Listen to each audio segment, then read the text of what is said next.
Pero si VP Sara ang kinasuhan.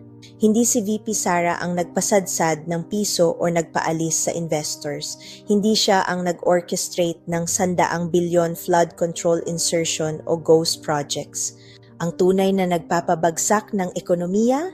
Bongbong Marcos, Martin Romualdez, Zaldico. Sila mismo ang nasa gitna ng testimonya at bilyong-bilyong anomalya.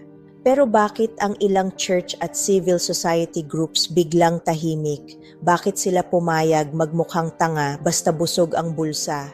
Ito ang katotohanan. Kapag pera ang nagdidikta, biglang selective ang outrage, biglang pipi kapag Marcos, biglang nagiging moral hero kapag Duterte ang target. BBM, leadership vacuum at economic collapse. Martin Romualdez, architect ng congressional corruption. Zaldico, operator ng 100 bilyon insertion at whistleblower ng sarili niyang grupo. At sa lahat ng ito, si VP Sara ang gusto nilang ipako dahil siya ang pinakakinatatakutan nilang kalaban sa 2028. Ang masterminds ang sumira sa bansa, ang puppets ang nag-frame kay Sara, at ang bayan ang nagdurusa. Hindi tayo titigil hanggat hindi lumalabas ang buong katotohanan.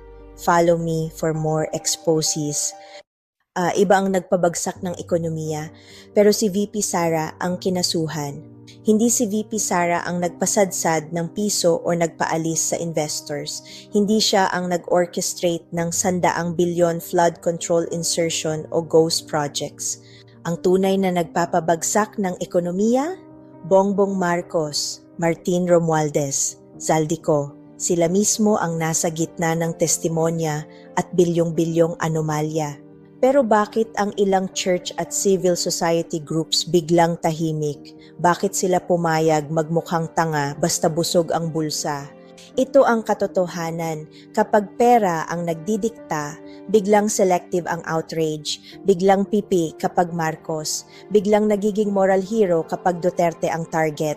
BBM, leadership vacuum at economic collapse. Martin Romualdez, architect ng congressional corruption. Zaldico, operator ng 100 bilyon insertion at whistleblower ng sarili niyang grupo. At sa lahat ng ito, si VP Sara ang gusto nilang ipako dahil siya ang pinakakinatatakutan nilang kalaban sa 2028. Ang masterminds ang sumira sa bansa, ang puppets ang nag-frame kay Sara, at ang bayan ang nagdurusa. Hindi tayo titigil hanggat hindi lumalabas ang buong katotohanan. Follow me for more exposes.